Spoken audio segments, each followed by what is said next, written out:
How have you been, Joe? Yeah, not been too bad, mate. Had a good week of training, getting ready to travel tomorrow. So yeah, not too bad, thanks. Yeah, good man. Before we get stuck into your rugby story, mate, where was home for you and who lived with you as a kid? Home for me was in Wigan, in Oakley Hall in Wigan. So there was me, my mum and my sister at home, and then my dad lived like 5 minutes away. They separated when I was 6 or 7. But Okay. what normal to us was my dad was always around, just came and went from my mum's house as and when he wanted to. So it's normal for us, but people look at that as a bit of a not normal. What happens when your parents split up and that. But yeah, that was my own. Yeah, more common than you think, though, mate, isn't it? It's Yeah, very rare you see. Don't want to. It's not the nicest of phrase, but like a complete family. My mum and dad done the same. Like yeah, it's usually the norm, isn't it? It's now probably not normal to stay together. yeah, yeah. But that's just what we know, mate, isn't it? Council estate, No, it wasn't a posh. council estate. I wouldn't say it was posh. It was in the middle. So So, where does your competitive edge come from, mate? If you've just grew up with you and your sister and your mum, really? probably from both my mum and my dad were really sporty as like when they were younger. So my mum, she swam for Wigan and she played netball as well. And my dad, he was in the army when he was young. And then when he came out of the army, he took up like long distance running. So he ran marathons and did what did he do? Oh, he did like karate, like mixed martial arts type of thing. And yeah, like, and my sister, she was really sporty, still is. Yeah, so just kind of came from there. Really, rugby was always in the family. My dad played a little bit. My mum's brother, my uncle, he played professionally. Actually played at Widnes way back in would have been 80s, maybe 90s. My granddad, he played, wasn't allowed to be a professional, or his mum wouldn't let him. But yeah, and like even like my cousin, he's at Wigan at the minute, he's from Harvard. He's playing, so rugby's always been in the family. When you get into sport, especially rugby, where was your first club and how was you introduced to rugby? Obviously, it's in the heritage for you, isn't it? But somewhere, is there a memory of your earliest memory of playing rugby, seeing it? Yeah, so I used to watch it. I used to watch it with my granddad when I was little. He used to have the old tape recordings on the VCR. Yeah. So he used to have all You're the young as well, aren't you? yeah, I know. He used to have all the Wembley finals and some of the great matches of the like kangaroo tours and stuff on VCR. So he'd sit me down when I was real little. We'd sit and watch them, and yeah, I started playing it when I was 6, 7. Went down to St Jude's. I think I must have been 7. I think I was. I it'd just been my birthday. My mum and dad said, right, if you want to start playing rugby, you can do. I was like, yeah, take me down. And yeah, I remember my first session. We had a like called Barry. He ran straight over the top of me with a little barrel. I was just this like string bean.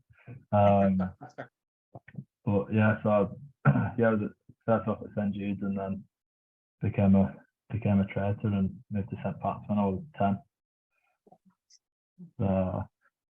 That went down well, mate. Well, it was a bit frosty. Yeah. But I ended up going to my uncle. He was the coach of the team when I first went, and then as he started to play, he stepped down, and I had the great Bill Ashurst as my coach, and Ian Gilbert, Alan Rimmer. He was one of the lads' dads. He was the head coach, but kind of, you know, you ask him about passion and whatnot. He was definitely passionate. He took us back step and let Bill and Ian do a lot of the coaching because he knew they knew more, but they both sacrificed a lot for us. Even when his lad stopped playing, he was still there. And then we had Steve Hampson came for a little while, played with his lad. And then we had George Williams, his dad, Pete Williams for 2 years, and yeah, I had some really good coaches coming up. Yeah. So did you cross the threshold with everyone associates Wigan's feeder up as the Pat's daughter? Is that a reason, or was it simply just for your own development? Yeah, it's mainly for my own. So Bill had started coaching at St Pat's, and my uncle was the coach there, and he said, "Oh, you know, if Joe wants to get a bit better at rugby, and I train with a really good coach, like, suggest you come down." And that kind of just how it happened. It wasn't oh, you have to move here to go to Wigan. You know, then at St Jude's, they had Mike Holton, who was my first ever coach, and Paul Buckley, who I still speak to today. Paul still comes and watches me, and he was a taxi driver, so when I grew up anytime he was a taxi with them on that rank. You know, there was two great coaches, like I said, sacrificed a lot of time to teach kids the game and stuff. There was nothing there that meant there was no bad blood or anything. It was just, yeah, just fancied a bit of a change, just progress a little bit, and eventually Paul's lad even came, and Paul stopped coaching and brought his lad to St Pat's for a little while, and yeah, it's just, that's just kind of the way it went. It wasn't, like I said, there was no bad blood in there. Maybe when I came, first time I came to get Jews, there was, but you know, when I said I was leaving, it was all good. Yeah, you shouldn't be at that age, mate, should they? Because as much as like people know the Pats are like a breeder club for them, you're still a kid at that age. You're not playing for that. You're playing for the love at that age as well, aren't you? Still, so Yeah, there shouldn't definitely. be that bad blood, really. Yeah, 100%. Yeah, I was very fortunate. Never really on teams where parents were, you know, giving verbals or anything like that. They were just letting the kids play and have fun. Oh, mate, was there any town team stuff for you, Joe? Yeah, so I've been Wigan town team, under 11s, 12s, and then it went to Wigan Elite Service area. Yeah, had a little bit of that, but 13s and 14s, and then went to Wigan at 15. I was at Leeds for 2 years as well before that. Yeah. Okay. Oh, sorry, go on. Go on, mate. Yeah. Oh no, I was just going to say, when I first started coming through, I think you could get picked up at 12. So Wigan picked up a few lads at 12, and at 13, I went to the league for 2 years on scholarship there.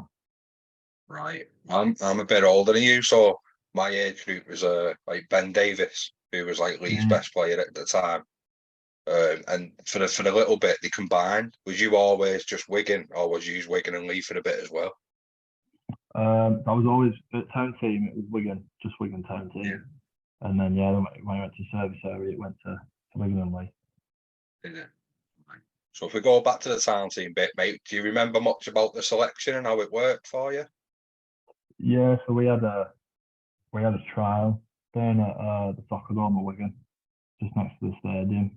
Just a trial there. Just went down and they just got put on a team and just had a little game.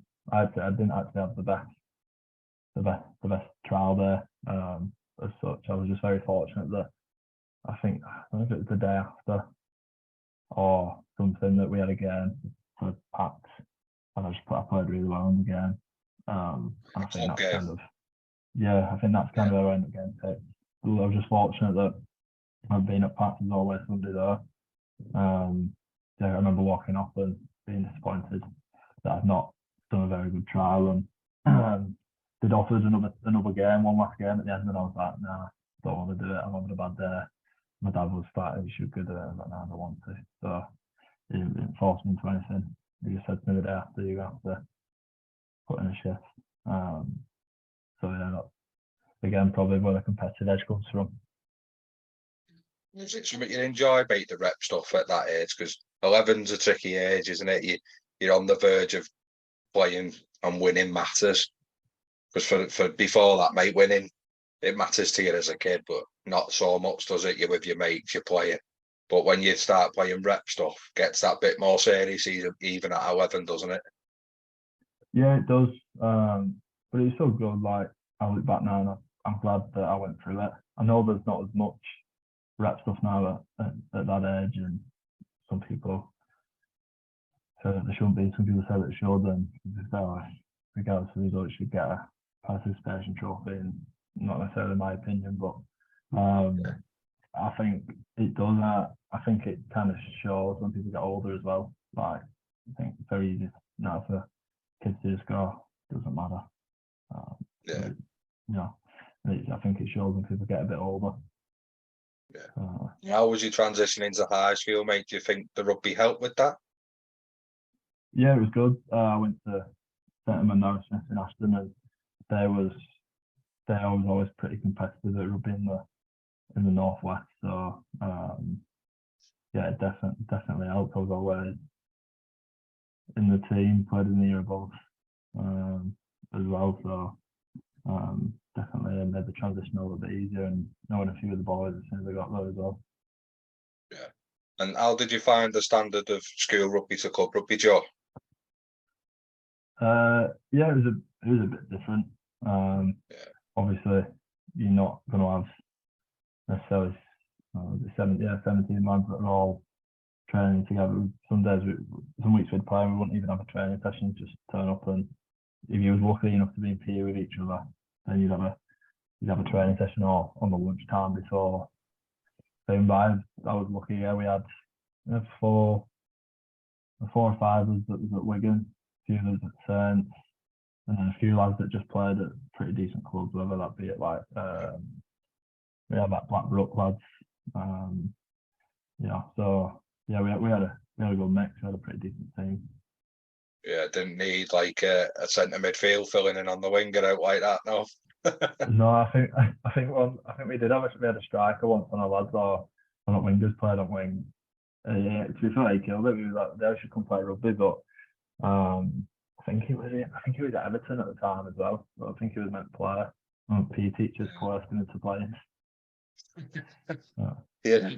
No, it's funny, isn't it, when you see like at that age of 40 lad that's never played before, and like things start happening, you just see the absolute fear and puzzleness on the face, don't you? Especially if they've got to return a kick, mate. Exactly. So, was there any rugby union stuff through high school, mate, or were you just simply a rugby league school? No, yeah, we was always rugby league. My best mate, who I've been best mates since for about 3, he was always rugby union. He was always the other way, and his dad was his coach, and his dad always tried to get me down to rugby union, and I was like, nah, I'm just going to play rugby league. And rugby union's rubbish, as you can imagine, lad being from. He played rugby league with me at school. It's the only time we ever played together, but at school level, no, it was just we never entered any tournaments that was rugby union, and we actually had he's just signed at OKR now, the new head of youth at OKR, Greg Mannion. He was at Leicester for a few years as well. He was my PE teacher / rugby teacher at school, so he was always rugby league, and then he went to rugby union. Crossed the divide. Yeah. Done really well and all, Greg, didn't he, mate? Some people won't understand the lads he's brought through at Leicester. Yeah, no, he's done awesome. I follow him on Twitter. That's the only reason I managed to keep up to date with him, or Twitter or Facebook. And I see some of the stuff that he does, and I think it suits him. Like, I remember him at school, he was always, real encouraging, and I think that role just kind of suits him down to the ground, being ahead of youth. Right, mate, and when you're going through school and you start making impressions on the field, mate, when did your talent start to be noticed, or was you aware of yourself being noticed? Probably about 14, I reckon. I know a few lads had been at Wigan for a few years, and I'd not been picked up for another year. And I knew Keith Schmeichel, he was the head of youth at the time at Wigan, and it just happened he was like a family friend as well. And I remember asking him, I was like, what do I need to do? And he was just like, you just need time to grow into your body. there's no point in second year. I was 6'2", 6'3", gangly, constantly twisting my ankle, just as you can imagine, like proper, like I said before, string bean. And he said you just need to go into your body. So when you go into your body, you'll be fine. And then 12 months later, stayed at Lee, just getting good coaching at Lee, and then 12 months later, he's like, right, we'll take you on now. And then I think that was kind of when kind of realised actually I'm pretty good at rugby, and you're competing against like St Helens, Leeds. We started playing scholarship games that year. We'd always train against the year above. We was training against like Ryan Sutton, George Williams, and people like that. And I was going all right. And then we went undefeated at the scholarship. We were the first scholarship team to go undefeated for 2 years. So made vice captain in my second year, and that's kind of when I knew, maybe I could do this as a job. And I always wanted to do it as a kid. It's a dream, but sometimes you think, am I not? My mum and dad always provided everything that I needed or took me wherever I wanted to go. So at 14 was probably the time I was like, pretty decent at this. And we won a national cup at St Pat's that year. I actually got sent off 10 minutes in for fight. straight red card. But like again, playing in the national cup, like playing against lads that aren't just from Lancashire or from Warrington, Wigan and St Helens, again, just like testing yourself for another level. I think it kind of put me in pretty good stead for that step up into scholarship. So when it's out of your hands and you're getting told, or you just get you got to wait till you grow into your body, is that more frustrating than if you could do something? Because that's totally out of your control, isn't it? So I imagine you're stood there going like, what else can I do? Yeah, it was. When you're getting told that. It was things, especially like I said, like we had a lot. Some lads were getting picked up at Wigan, and kind of knew myself that I was probably should have been in and around it. But I remember one day I didn't want to go, and I just said, well, I'm not going. I want to go to the gym. I want to grow into my body. I'd rather go to the gym. No, I'm not going. And I was like, no, you're going. Like, they're interested in you. Just go, just get it done. It's only an hour. It's an hour on a Monday night. I think it's on a Wednesday as well. Can't remember if it's 2 or 1 per week, but just go. For an hour you can go to the gym after, or you can go to the gym before when you finish school, and do whatever. And anyway, I ended up going, and to be fair, it worked out quite well. I ended up training against the year above that year as well, and they was playing games, so they was playing against like the Wigan and St Helens. So again, put me in pretty good stead for thing. And I look back at it now, and I'm like, when my mum made me go, good quite easily said no, and I think it had probably been a bit arrogant of me to just say, oh, no, I'm not going to league. Always grateful if anybody's willing to put time into the coaches or coach anybody as a kid. So even at that age, mate, you're noticing the difference in levels and standards at 14. So you've got like a realistic view of how things have got to be and what you've got to match, sort of thing, to the minimum.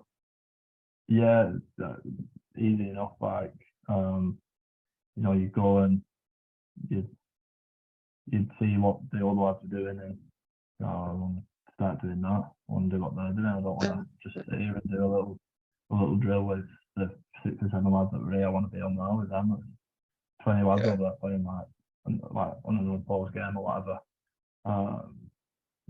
Just having to be there on time and being the right kit and stuff like that kind of set standards already. And when you went to Wigan, it just went up a little bit, and even more of a notch, and continued to go up and up and up until you got to first team. Yeah. So you're on about the teams you were playing against when you were playing a bit older than that, mate. So was there any, and you mentioned Lancashire, didn't you? So was there any rep stuff from regional? Because what people might not understand is the service area catchment was Wigan and Lee that you were involved in. So then after that, it goes to like Northwest, isn't it? Yeah, Rather than Lancashire, or did you have Lancashire? No, we didn't. We didn't have anything like that. We just had the Wigan and Lee, and then we had the scholarship, and then we had England under 16s. Again, that was probably another time when I was like, I got selected to come to France for 2 weeks. I think it was to play France in a test at 16, and again, it was another thing about actually. I'm pretty decent. Well, did you know you'd be there, innit, mate? It's mad how life happens, isn't it? We came to Toulouse, and I think we stayed nearby, not too far away. Played a game up in Aldi and a game somewhere else.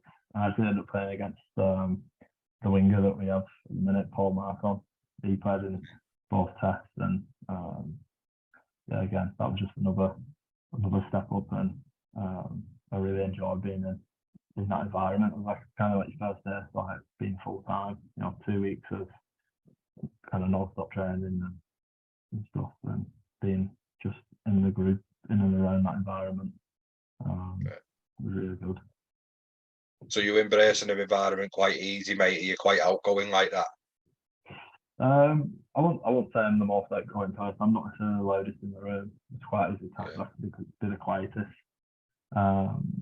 Just feel like I feel like I've progressed as I've got older. Like there's been times when I was younger, when I first got here. The lads, funnily enough, one of them said to me today, because we've had a lad from Wigan come today on loan. And one of the lads was here when I got here, he said, I didn't think you'd be here for 5 years. He said, when you came here to speak, he said, when I did speak, nobody understood me because of my accent. Sometimes I can be like bamboo, you don't really hear anything from me. I can be there, but you might not see me or anything, and then all of a sudden get a bit comfortable and off I go, and can't talk to anybody about anything. Yeah. So do you know when? Really, I should hold it back, but while we're touching on it, when young lads come in on loan from places, especially from Wigan, but are you someone they look at to maybe put them under your wing a little bit, show them how it's done, and integrate them slowly? Yeah, I was very lucky when I got here that Mark Corella kind of did that to me. I came with another lad from Wigan, but only did 2 weeks, and he went back. Then I was just on my own, and Mark Corella took me under his wing, and he was like my little big brother. But I used to say, like, he did everything for me. He helped me set up a bank account, go get internet, like bit simple stuff, really. I try and do that now. Anybody that comes, you try and make them feel welcome, and just have to, if you need anything, let me know. You need me to come translate or whatever, like, just give me a ring. I'll quite easily come and help you do whatever. You want to go for a coffee or a feed, just don't be afraid to give us a message. It's a little t-shirt on as well, mate. Yeah. That's one for there, that. So when you're breaking through, mate, and lads around you are getting opportunities, when you finally did grow into your body and you felt yourself on a rugby field without people saying, "Oh, grow into your body, go to the gym a bit more," did you start feeling a little bit like you were maybe a little bit ahead of some lads? I'm probably ahead of them in terms of like stature. I was very tall, very young. Always like the tallest in my year and stuff like that. So stature-wise, I'm probably ahead of them, which always was kind of put me at an advantage, really. With people, I was always noticeable on the pitch, always a big lad, type of thing. And then like skill-wise, that just came out when you're at Wigan. If you're dropping 2 or 3 balls a game, it's not good enough. So we had very, very high standards, and it drilled into me as soon as I got there. Well, not just me personally, but like the whole team. This is the standard that we uphold, and if you break it, you don't get in. So kind of being in that pressure environment was, that suits me. Kind of down to the ground, putting myself holding myself to high standards and stuff like that. Something that I try and still do now. And you know, we had a meeting the week, individual meetings for the past 6 games that we've had, and constantly looking at myself, or kind of, right, I'm at this standard now, what's my next standard, and so on and so on. Just like a continuous improvement if I can. And when things like an unbeaten scholarship come around, do you sort of just expect an academy contract? Because it still needs to be worked at, mate, doesn't it? Just because you're winning games doesn't mean a club like Wigan are going to sign you. There's more to a rugby playing and winning, isn't there? Yeah, definitely. Like especially with the team that I'm in at Scholarship, we was very lucky. We was very talented. You know, we had likes of Ollie Gilbert, we had Gabe Fell, David Thompson wing, Jake Shorts at 6. Just around a few. Brad Lawrence, he no longer plays. Nick Gregson, like the talent we had across the board, you could have signed 1 to 17. It wasn't necessarily guaranteed, like you said. A lot of it as well came down to kind of what you was like off the pitch. You know, people say, are you a good person? But like, would you try in school? Was you causing any bother for your school? Was you getting in trouble a lot? Because then they can kind of know people at the signing. Which that, again, a good thing about coming in young is, you know, sport helps people get into discipline and keeps a lot of people out of bother. So if you know your sports guy's going to get punished if you're bad at school, like you're going to go to school about, well, I can't piss around because I'm not going to get picked on the weekend, or we go find out, I'll get shouted at. I was never annoyed because that wasn't me, but you know, other lads were might have been like that. So yeah, that's kind of what it was like. I'm guessing like scholarship, mate, in sport terms, is like your introduction into adult life, isn't it? So like you said, it's about structure, it's about discipline, it's about how you carry yourself on the field, but more importantly, to the bigger club, well, every club, but the bigger clubs especially, it's how you carry yourself off the field, mate, as well, isn't it? And like, even when you're just walking through your town centre and that, there's always eyes on you because of how big the club is. Yeah, definitely. Like, that was one of the things I noticed was not so much when you're at scholarship in 19, but the first team, yeah, you can walk through and people give you a little double glance or whatever. But yeah, like it's only when you look back and you realise that people were picking up on the little things that you were doing, whether you just go pick up a corn on the pitch when training's finished, or you put the ball away, and even just how you interact with other members of staff, not necessarily your coaches. You know, like, yeah, as you get older, you look back and you go, kind of, that's kind of maybe helped me get to where I am now, or I shouldn't have said that to him because, you know, could have messed that up or whatever. So, yeah. And how did you find the step from scholarship to academy, mate? Was it junior academy, senior academy, and then first team? What was the progress ladder when you were coming through? So it changed when I came through. It went from being under 18s, under 21 to under 19. Right. So I had a bit of a tough transition into 19s in terms of, like, normally you go train against like your age and year above. But we ended up training with lads that like 2 years above, so like Connor Farrell. Like Connor Farrell, Chris Taylor, couple of other lads that kind of were on the fringe of first team and stuff like that. So that was a bit of a bigger shock. I never played schoolyard rugby with lads at school. I was in like year 8, we were in year 11, but never proper, like, you know, full contact and stuff. And again, just still growing. I'm still, I think I found I would have been probably not much shorter than I am now, but about 90 kilos. I was like a wreck. So just like that year was more of a get a bit stronger and get a bit bigger that year. And was it when you were allowed like 2 overage players, so say people were coming back from injury or suspension, or maybe trying to get a bit of form up with you while to play, or was there still an age above that? Yeah, no, we just had, it was either under 19s or first team. There was Right. nothing in the middle, you know. So Yeah.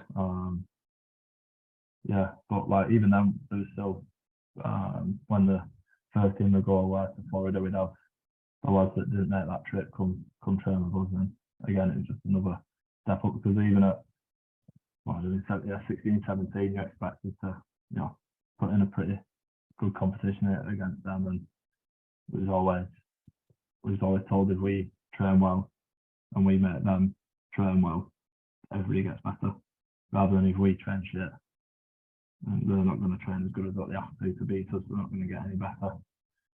Yeah. Like I said before, just high standards, kind of always the running theme. Right, mate. So leaving school, was it always going to be rugby, or did you seek that sort of like further education out, and how did you find the back end of school? Yeah, so I went to college, went to John Rugby College, up in Orwell, from school. I was quite lucky that I passed, I passed my GCSEs without really trying. You know, I didn't.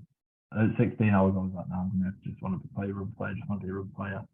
So yeah, I was very fortunate I managed to pass without really revising much and whatnot. And then yeah, I went to John Rugby College. Wasn't the best experience, to be honest. I didn't really like it. I was like I said, I just wanted to play rugby. I'd get a text message or phone call in the morning being like, can you be up for first team training at 11 o'clock? And I was like, yeah, speaking of what it is, got my boots in the car, Yeah. rock up, go train against the first team, miss college. Mum would get a phone call, Joe's not been college today. And where's he been? Oh, I'll ring you and find out. I've been first team training. Right. It was tricky. It was tricky one for my mum, because she knew what I wanted to do, but she was always like, "No, you need to have a backup plan. You know, rugby's not going to be the be all and end all." That first year was always a pretty tricky year.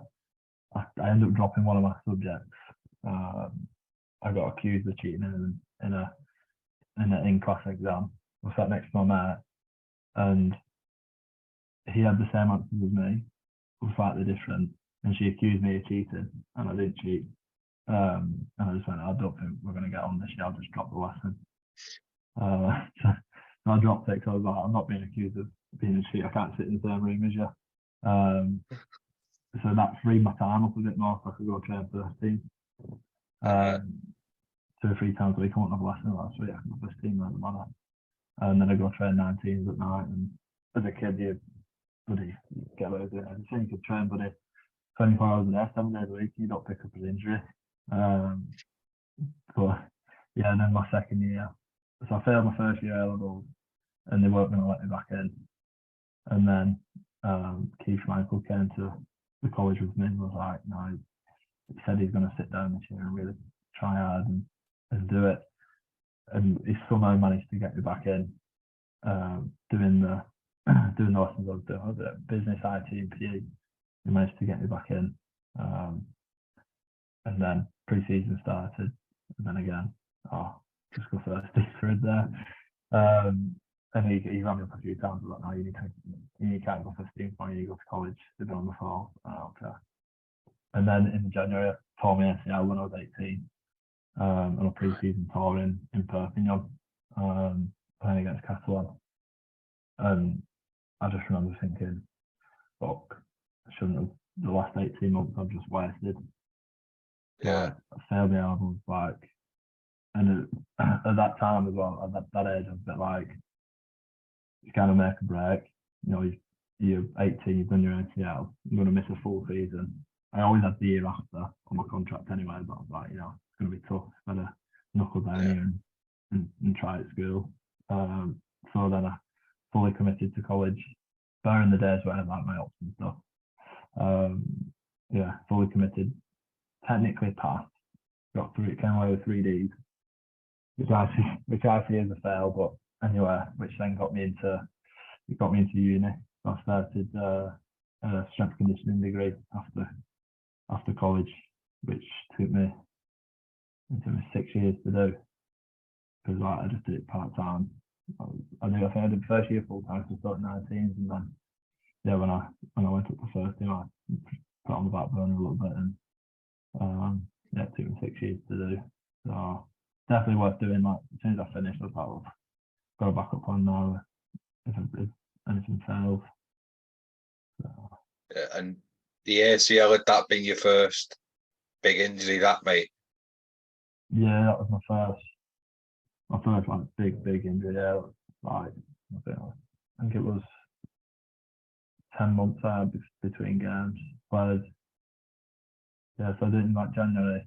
The next game I played was the Australian schoolboys for Wigan in November. 11 months. So yeah, it was tough. Brutal introduction, that, isn't it? How was rehab for you, and what was the club like with you during that 11 months? Yeah, it was good. They couldn't be any better, to be fair. You know, I had to stay in France for a week with the team because I couldn't get back any earlier. Yeah, I went as soon as I got back straight to the scan to confirm it, and then quite like operation booked straight in. And I was lucky. I had one of the best physios I've ever had in Steve Blakely. When I did it, and I was lucky that he was my physio all the time at Wigan. He was always my physio, and he couldn't have been any better in terms of pushing me and you know understanding kind of how I work just as a person, not necessarily just as a rugby player. Yeah. So yeah, definitely had some low times, but I had some. I know it can be bad for some players, but to me, I didn't find it that bad because I just, like I said, I'm always kind of setting goals myself, like straight goal here, and Yeah. to be fair, it kind of worked out quite well. I had 10 months of, like I said, I was 17 when in my first year, and I was gangly and still needed to put a bit of weight on. Still played, but you know, I was lucky then. I kind of had a year of just doing weight. So it's kind of that year after when I got to 19, I was 100 kilos and probably the size I should have been, like for my size, you know what I mean? Like after being in the weight room and that. So You grew into your body. Yeah. So how are you when you come back from something like that? Are you tentative, mate, or do you back the process you've been through and it's just like you've never been aware? Yeah, I remember when I played the schoolboys, Blake has just said to me before the game, he's like, whatever you do, he's like, it's gonna be hard to do, but it's like, don't think about it. He's like, if it's gonna go, it will go. If it doesn't, it doesn't. So I was like, that's sweet morning. Straight into the game. Nice one. It was the best piece of advice I've had. Like, you know, yeah. Just like, yeah, if it happens, it happens. If it doesn't, it doesn't. It's not in my control. So, my lungs worked before my needed. I was 10 minutes. That was it. Oh, get off. So, yeah, but yeah, I remember being still behind the sticks and the physio came on. He went away, and I was like, "Oh fuck, get me off." He's like, "So within 10 minutes." I was like, "I've had 10 months off. Get me off." So was that your first game back, that, Joe? Yeah, my first game back. That was it? Yeah, I remember that. I think we had one lad break his leg, like it was ridiculous. Lad injured all left, right, and centre, and I weren't allowed to go back on either. I didn't realise I weren't allowed to go back on, but yeah, they was like, "Nah, once you come off, you're off." So I remember arguing with physio on the sideline, trying back on, but he's like, "Nah, go get a shower." When did the loan moves come about, mate? And when a club brings a loan move to you, how did you see it personally? Did you see it as it's a great opportunity to play? Or did you get a little bit deflated and think this is where I want to be, really? As in at Wigan rather than a loan move? Do you mean, well, the first one was dual reg when I went to Swinton. And that at the time I was like, yeah, I need to go. I need to go get a game. I need to play. It was a tricky one because like I was 18th man quite a bit, and I wasn't really playing. But I just 18th man. I'd warm up the day after I get flogged. But then some lads would be playing on dual reg, and I was getting match fitness and whatnot. And I was like, yeah, being 18 man, great. You're in the first team. Yeah, in and around it, there's a chance you can play. But then on the back end of it, you're not playing. If you don't play, you don't play. So when I first went to Swinton, I was like, yeah, good that I can get a bit of game time and kind of show them what I can do. The Workington one was kind of probably what put me out the door at Wigan a little bit. Just with kind of what happened in the lead up to that, and it wasn't my best personal performance in terms of attitude towards it. I remember it's kind of arguing with Matty Peter at the time. He was kind of I don't know you've word it, but like he was kind of the young lads that transitioned from 19s into first team. He was kind of like in charge of them, and he was like, "Oh, you're going under the red here, you're going there," and he said, "Oh, you're going to go to Workington," and I was like, "No disrespect to Workington, but this is in League One, and I didn't want to go to that level, but I'd rather stay here and get flogged." And he's like, "No, you're going." I was like, "You can't make me go, so I'm not going." Being a little bit stubborn. Some lads at the time were going, "Don't go, don't have to go, don't go Workington, don't go travel to York and get absolutely battered. Just back yourself." And anyway, I did, and a few verbals got said and a few swear words here and there. And then I got dragged into Lenny's office, and that was kind of ended up going after the meeting. Yeah. But I remember being sat there and shouting at me and saying I've not won any trophies under him and whatnot. And he went over the table and he liked me like this. He was like, "You're this far from getting sacked." And I was like, "Fuck's sake, I'm like messed up here." And it was only because I told Matt to fuck off that I ended up getting dragged in, and I shouldn't have done. I never should have done, and I apologised to him afterwards. But at the end of the meeting, when he was like, "Right, you go in, go sign the papers now, get my office, sign the papers." Okay. And then he went, "Remember, you're this far from getting sacked." And in my head, I just went, well, his fingers have gone further apart, so I'm in the clear. I'm safe. So I went out, signed the papers, went to work and got absolutely battered. That one was a bit of a tough one. And then, and then went back to Swinton one more time after that, which was a bit of a better experience. But the Toulouse one, that was kind of, I knew I was already out the door at that point. I was never going to probably play for Wigan again, and I'd just come back from an injury which had stopped me from going to. I was close to probably going to OKR before I got injured in a friendly for Wigan in the pre-season. And then came to Toulouse, and I got a phone call from Matty Pete on a Monday night. Said, "Luke, Toulouse got an injury crisis. Do you want to go?" And I was like, "You got half an hour." Bring me back. Put the phone down. Turned to me, like, "Mum, I'm off to the south of France." She was like, "What you on about?" I was like, "Going to Toulouse on loan for a month." So she's like, "Oh, okay." I ran Matty back 10 minutes later. I was like, "Oh, okay, I'll pack the bags." All right, fine. You flying Wednesday. Come to the office tomorrow, sign the papers, and came here and never looked back. 1 month turned into nearly 5 years. Yeah, a big low. Yeah. So if we just rewind a little bit, mate, and when you're in and around the first team, you're probably living every Wigan kid's dream, aren't you, really? Or 90% of them. You're on the cusp of representing your hometown club. So what's it like being around the squad as 18th man as a young lad? Yeah, it's good. I had my first experience of it when I was 19. We'd come to play Catalan in France within the 19s. He was playing before the first team, and we landed in France, and I got a phone call, "Oh, you could come and be an 18th man for the first team."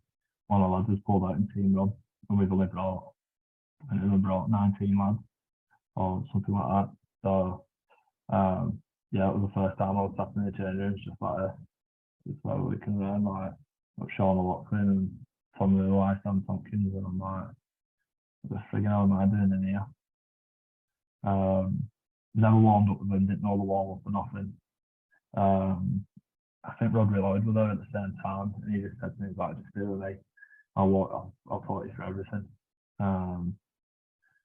But yeah, it was good. Like the first team lads there were, you know, they always looked after the young lads and tried to make you feel as welcome as possible. But yeah, that was my first experience of it. But then, as more and more you're looking at what people are doing, and I went for a stage listening to music just because I was really listening to music and whatnot, and I just worked out, as I said, as you get older, work out what's good for you and what's not. And now I don't bother. I don't need to. So I was just doing it because first teamers were doing it. But yeah, the experiences, like just how people talk to each other, and you know, you listen to Sean Watkins tell you what to do, like, yeah, we'll do. No worries, boss. So yeah, no, it's good. Like invaluable experiences is kind of what they are. You kind of take them for granted, I think, at the time, and you don't realise what you're learning until, like you said, you get old and you look back and, oh, he was doing this, like he was chatting to these like this, and these moments they were saying this and this, and yeah, you look back and oh, everything's a lesson. Yeah. When the debut comes around, mate, how are you told, and what's the build up like for you? Yeah, mine was a bit. It was just random. I wasn't meant to be making my debut, and then we got hit by a virus 2 days before the game. I just got a phone call. You're making your debut, but sweet, no worries. Team run the next day. The lad that was was already making his debut. All his family turned up. You get presented with your shirt, off your family and stuff. None of my family was there because nobody knew. Just got a phone call. You're making your debut. Right, sweet, no worries. That was it. Run my mum. Mum, making my debut tomorrow. Wakefield away. No worries. 2 tickets, please. Got absolutely battered 66 now. There you go. There's your introduction to first team. Little fun fact here. First game for Wigan lost 66-0 to Wakefield. Last ever game for Wigan lost 32-0 to Wakefield. Yeah, did you? And what you like with memorabilia and that, mate? Do you keep stuff? I'm quite sentimental, so I probably would. Yeah, I've got. I think I've got all my jerseys from every year that I was. I keep at least one jersey from every year, but and medals and obviously stuff like that. Yeah, I've got all that. That I've given my mum and my dad some jerseys, my grandma and stuff like that. But besides that, I give my boots away and that to kids that need them or whatever. Do the kids over there have massive feet? Not really, but that's what I mean. I'm always asking them, like, does anybody need any boots? So, there's normally 1 or 2, somebody knows.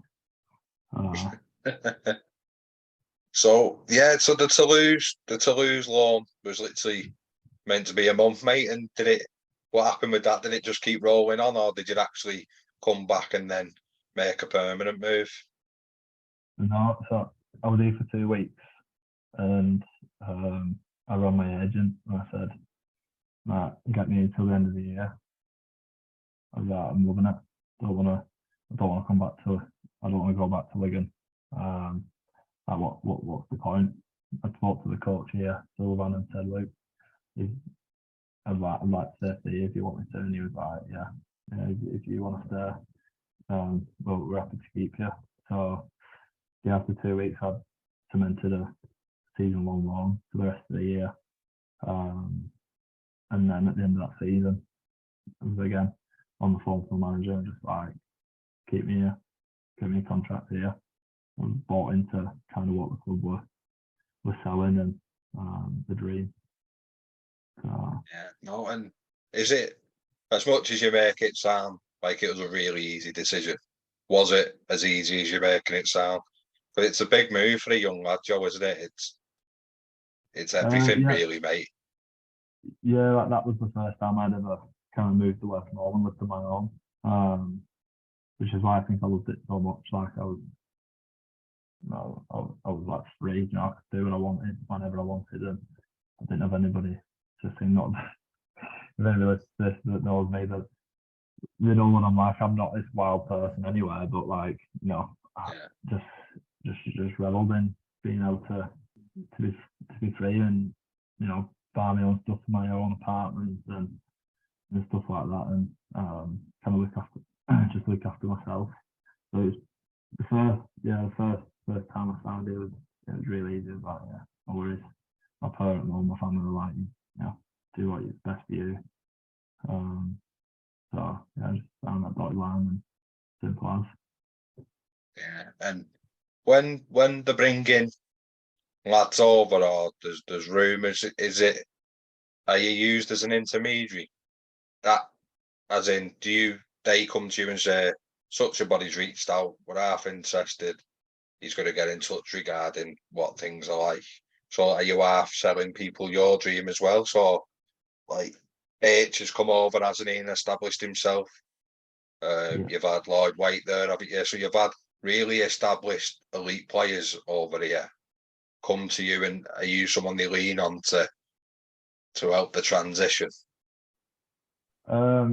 Yeah, like I've had a few people who they've been keen to sign who've ran me after the sport, like Cedric or Sylvan, just to kind of see what life's like. So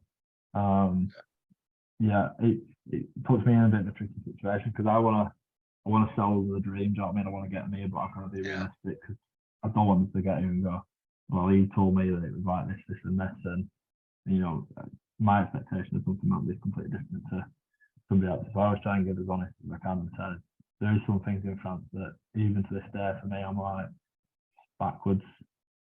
Like the driving, terrible. The airport, they love it.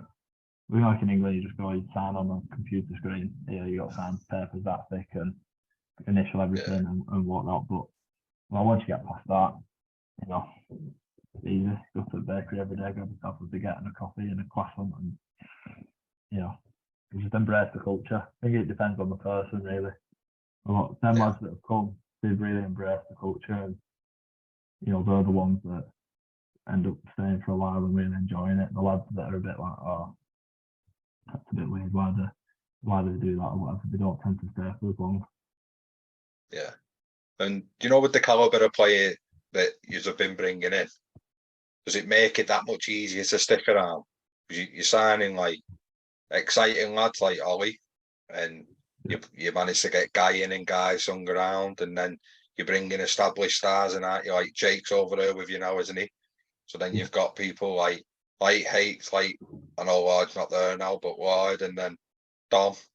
You've had Joseph Paulo there, didn't you? So you're getting a nice blend. Does that make it easy to stay?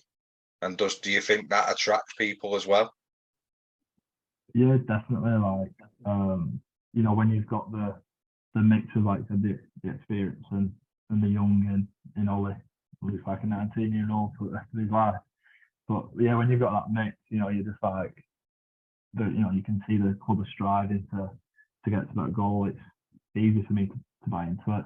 You know, that Yeah, when I first got here and then you started signing more players and like, well, they're really going for it. They're not just this club that are just sat in the championship going, oh yeah, we want to be in Super League.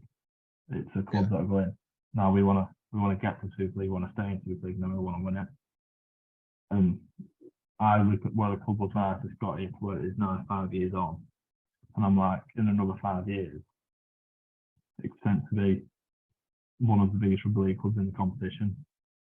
Not necessarily in 5 years winning trophies, but the size of the club in the next 5 years. I think Leeds is the biggest one in the UK at the minute in terms of followers on social media and attendances yeah, and whatnot, because it's in a major city. We're in a major city with a few 100,000. We're in a major city with 1 million people. We only need to get 10% of them. We've kind of cracked it, you know. yeah, So I look at how we've progressed since I got here, and I'm like, I can see where this progression is going to go. Like, yeah, we've got relegated, we're in a bit of a dip at the minute, but sometimes you got to take 2 steps back to go 10 steps forward. Obviously, he's got to feel the pain sometimes, Joe, aren't you? So, but yeah, I think next time we get promoted, hopefully at the end of the season, I think that'll be it. We'll be there to stay then. We've learned our lessons from last year and both on and off the field. So. Yeah. And because whether people like it or not, you will be competing for a fan base with Toulouse Rugby Union, won't you? So do the clubs work together at all? And do you train by each other? Is there a conversation with both codes? Do you know of anyone that may be interested in having a pop, or are you both just separate entities? Yeah, bit of a tricky one. Like, we do train next to them some days if we're on the synthetic. If not, we have our own training base. We're more in the centre of town, they're just kind of on the outskirts near the stadium. Yeah, because we have our own training base at Stad Minims in town. But we've had training sessions with them in the past. Like, we'll train 13 on 13 against them, and then 15 on 15 just to have a bit of fun, and we'll set stuff. Oh, they don't, mate. You go up in the line out, mate, do they? No, I'm definitely not screwing either. So, yeah, like I remember this one training session we trained against them, and I think the ball was probably 25 metres in from the sideline, and we had our split like 6 and 4, and then the next minute they had 8 players down short side, and I'm still on the open, and there's like 5 people in front of me, and I'm going, I'm just thinking of all the players. Going to look to my left, and they're running a short side player, and they absolutely burned us with it. And I went, why we give us that player? Let's go do that on the weekend. We did that in Rugby League. People will be looking at us going, what they're doing. 8 players down a short side, you'd be mad. So yeah, Sylvan talked to the coaching staff, and there's a good link between both codes and stuff like that. As much as they are separate entities and stuff, if we ever see each other at the stadium, it's always, you say you're all over there, yeah. Like, it's not a case of put your head down and walk past in shame or whatever. If you see them in town, they'll come over and have a chat with you and stuff. Pretty same lads. I don't know if any of them want to come and take a 100% pay cut, come play Rugby League, but I can ask. It's not that, it's like, sound daft, mate, but it's stuff like people generally come to play Rugby Union in England and France sometimes just for the European Cup as well, don't they? Because they're getting to see Europe on the back of a job. They're getting paid to see Europe, basically, and then they have the little obstacle of playing a rugby for an hour and a half in that 4-day period or whatever. But joking aside, they do, mate, don't they? Especially like stunning parts of the world like where yous are, and that it's a big draw. So you just never know, I don't think, and that's what Rugby League fans probably don't understand. They're that established to lose, aren't they? Because they've been European powerhouses. They use like the little annoying brother at the minute, but it's nothing to say you just can't progress, match, and better it. Is there, like you said, the development you've seen in the last 5 years? You'd have ripped someone's hand off if they'd have sold you that when you first signed, wouldn't you? Yeah, 100%. Yeah, as much as they're annoying little brother, they're the most profitable rugby club in the world. They're running probably on a mid League One football team, like in France, like French League One.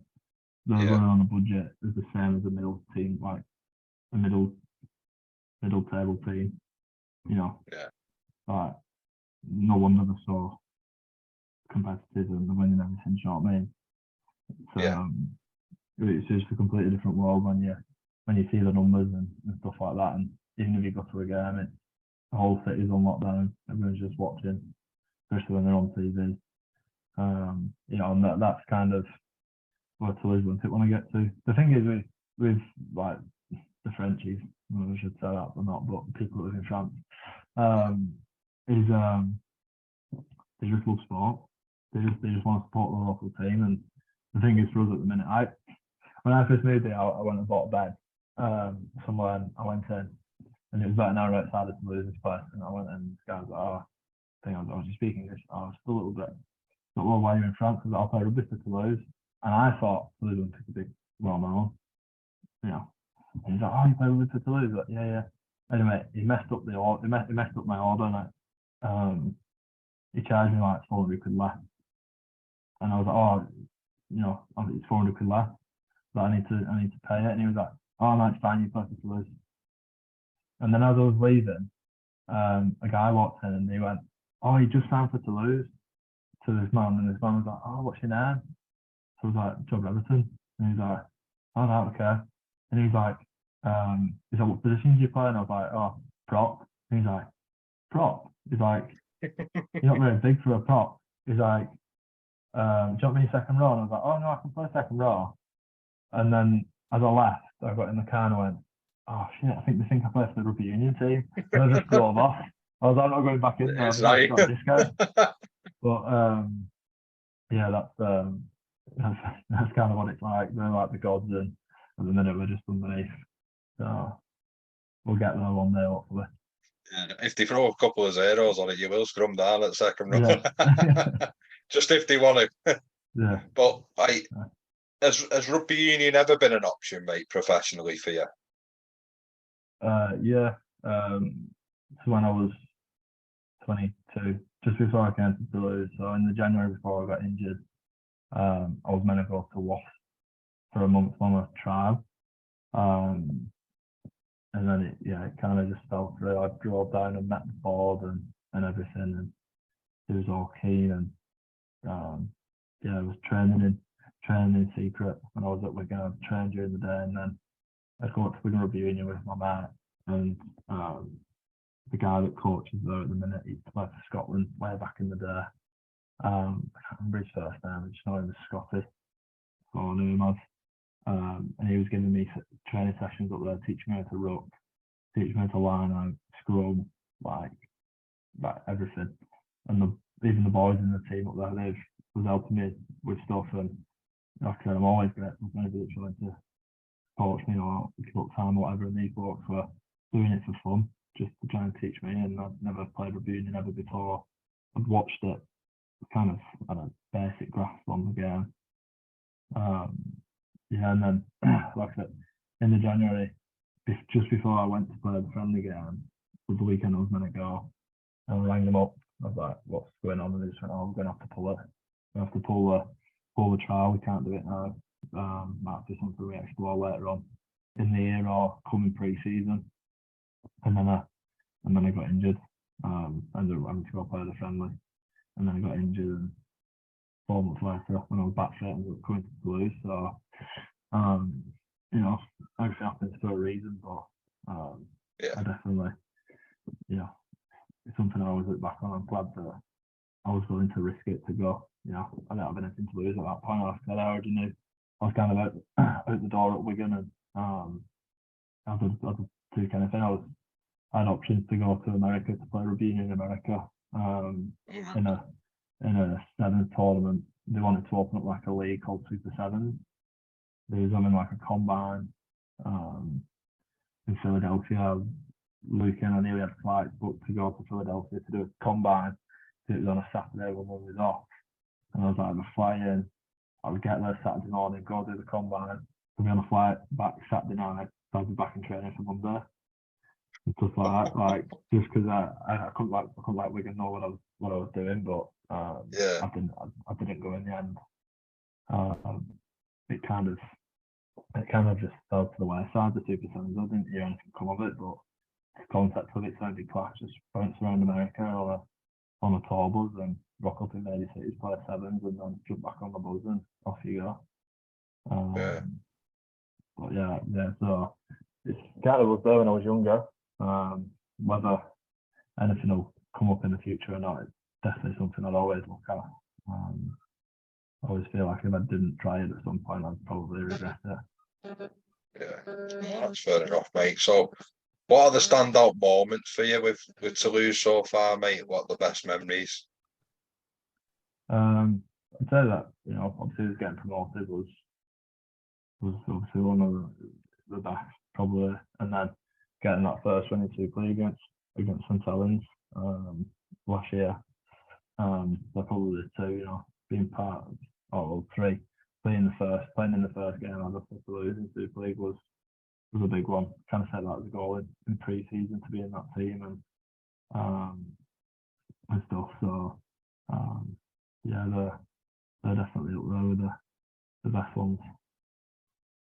And what did it mean to lose when you got promoted? Was there a real buzz about you around town?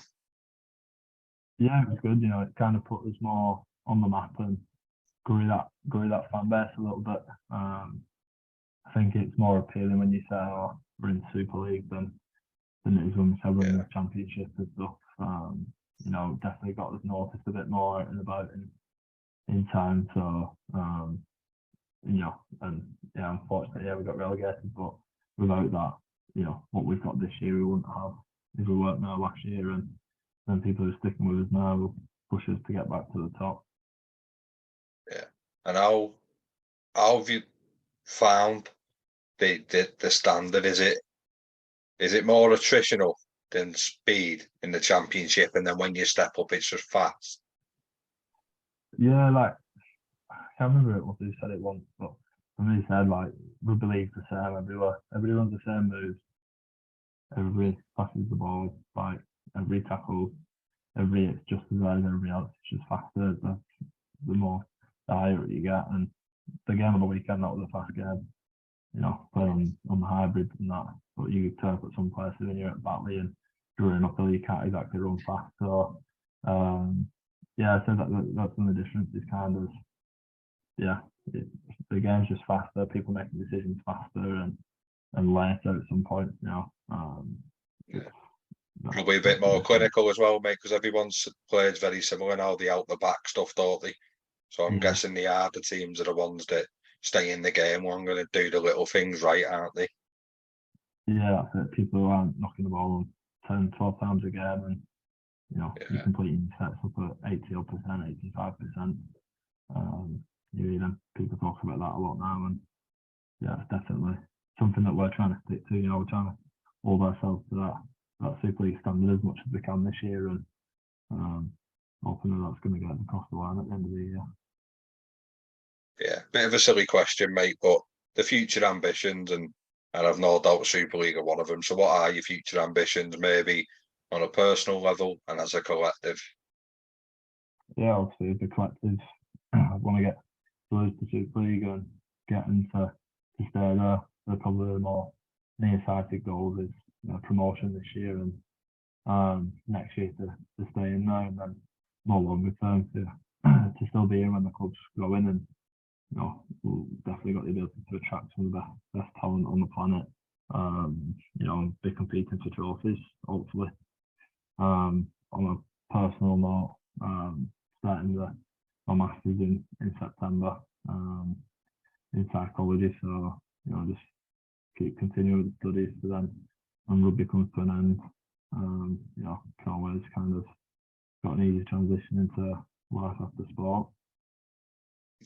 And logistically, mate, how tough is it when you're travelling back into? Does it take a toll? And is there ever a day you think it just can't be asked? There's not as much a day which you can't be asked. Like it's different for like the way I look at it is like my missus, she's here and I've got a little one. So when I finish training, I come home and I try and give my missus a break from the little one when he's got in daycare and stuff. And I look at it as like the coach journey to the airport and on the plane. It's Joe's time. Get my iPad out, watch my Netflix, catch up on stuff, like do stuff that I've not been able to do during the week. You know, when I come back to catch up with mates that I've not seen for months. Last week I called my mates, some that I've not seen for 18 months. But yeah, like sometimes you get back weeks and you get a bit fatigued and stuff. But at the end of the day, we all laugh and joke and we say, "Oh, we're grateful." You know, could be worse. It could be in the north of England on a building site after a game. We're not where you got to get up at 6, but you're getting on a plane and fly back to the south of France. So it's sometimes just need a bit of a reality check, I think.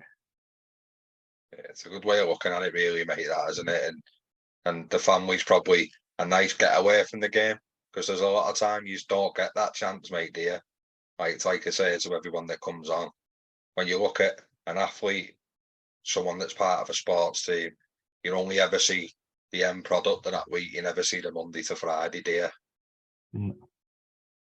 Yeah, 100%. Like, it is definitely a little break where definitely takes your mind off whatever's happened at training and whatnot when you come in and little ones running around and making the ice a mess. And I've been kicked into the player room tonight to do this, so I don't get in the way. I thought you might have been in a toy box. Yeah. So yeah, no, it's definitely a nice break, you know. And the good thing about being here as well is like, well, some people look at advantage and disadvantage. It's just us, just me and my missus and my little one.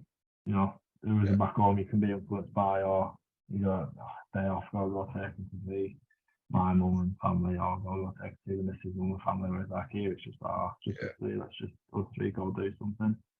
Whether it's just going for a coffee to the park or whatever. Like, and we pride ourselves on being a family, just as a club and a team. You know, we integrate the missus and stuff into the kids into as much stuff as we can to try and keep that bond, and you know, hopefully you'll see it on the pitch in terms of how we perform. That's it, mate. When the going gets tough, I think bonds found out then, aren't they? Even if it's ones that were formed over a couple of pints, mate, it's irrelevant, isn't it? They do get found out when things aren't quite going right for you, doesn't it? No, definitely. So, yeah, and that's one thing we've kind of focused on this year, is especially being such a small squad as well. Kind of like we need to be, you know, we all need to be close and have each other's backs, because like on the weekend we lose the trial down to one sub, and you know, can be pretty tough. So can have each other's backs. And just before we move on, mate, when you're in Super League and things aren't going quite right, and you're in that bottom end, and it's getting a bit heated, what is the pressure like? Or are you simply still just being realistic and thinking like we are potentially living the dream? Yeah, it's a bit of a tough one, because like you want to try and for me, I want to try and stay as positive as I can. You know, negative energy just drains people and it spreads so quick. So like you got pressure on you to get results, and when the results aren't coming, you kind of searching to see how you can get them and stuff. But sometimes the best thing to do is to just sit back and just go, you know what, lads, we're living the dream, just enjoy it. And kind of the times when we did that would be like, we'd perform really well and we'd come close to winning. We came really close to beating Wigan at home, and the week before that, we lost four on the bounce, something like that. And we was like, oh, right, let's just all go for a beer together after the game against Warrington.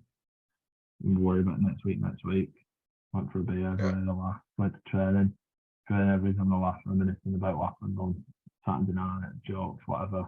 Turned up to the game, like I said, bonds created with people that you might not speak to, and we came close to winning. And then we ended up beating Saints week after or 2 weeks after, and if we'd not done that, that bond might never have been there to go get that win and stuff. So yeah, when the pressures get going, sometimes the best thing to do is just go out, all look at each other and have a good time and enjoy being around each other, because if we do go down, might not be here again. Yeah, and you've cracked it really if you can find that atmosphere and culture, mate, haven't you? So a few daft questions for you, Joe, mate, if that's okay. So any pre-match superstitions? No superstitions as such. I'm always the last one to get strapped, but that's just more of a don't like being ready for the last minute. Right. I mean, I can get dressed. If I get told I have to get strapped first, I will get strapped first. But that's just kind of thing. It's just because you're nice, mate. You let everyone else have a go first. That's it. So the word I'll say now is different for everybody, mate. So toughest is the definition is very varied, but the toughest player you played with and against? Mickey Mark, 100%. Without a shadow of a doubt.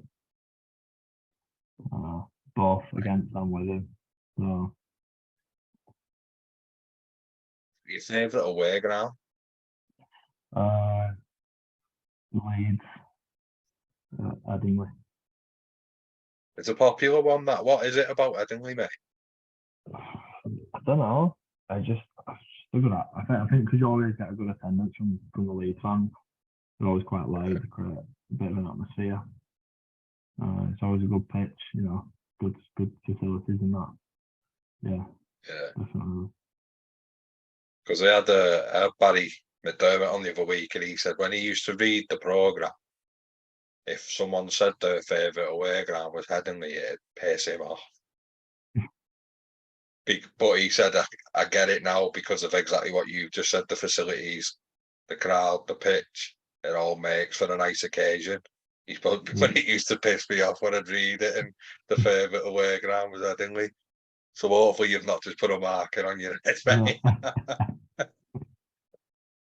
Right, so say you'd gone out, you'd had them bonding sessions we've spoke about, and a few beers have been had, or wines if you're now a connoisseur, mate. Yeah. But if the microphone ends up in your hand, what you going to give us?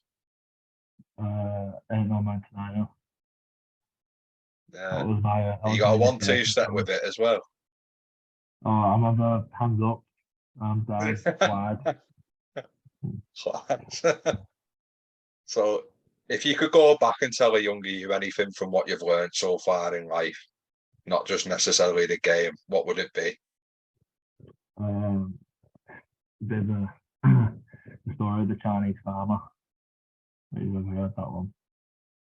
It basically, it's just like no matter what comes along in life, whether it's good or bad, you won't know the consequences of it until later on. So you come across something that people have said, that's really good, like you've done something really well, yeah, I might have done. But in 5 years down the line, you look back and you've not. There's something really bad could happen. And oh, that's unlucky, you know. And 5 years down the line, you look back and go, that's the best thing that's ever happened to me. Well, the Chinese farm stories, the Chinese farm story is a little bit better, but I said it to my missus the other day when she sent me the questions, and I was like, she was like, don't say the story, you can't say it well enough. So I don't know anything off my head. I just kind of know the gist of it. Don't like that, and don't piss Wayne off enough to say you're that far away from being sat. Right, mate. So if you're willing to, a 1 to 13 that you've played with so far. Yeah. So Sam Tompkins at fullback. Yeah. Tom Davey on one wing. Who's that? Sorry. Tom Davey. Yeah. On one wing. Don Manfredi on the other. Yeah. At centre, Junior Bye. And then Dan Sidington. At 6 and 7, George Williams, Tommy Lilley. Yeah, fair enough. At 8, Patrick Bye. Hooker, Nicky Mack. At 10, Ben Flower. 11, Liam Farrell. 12, Don Perry. And 13, Sean Oakley.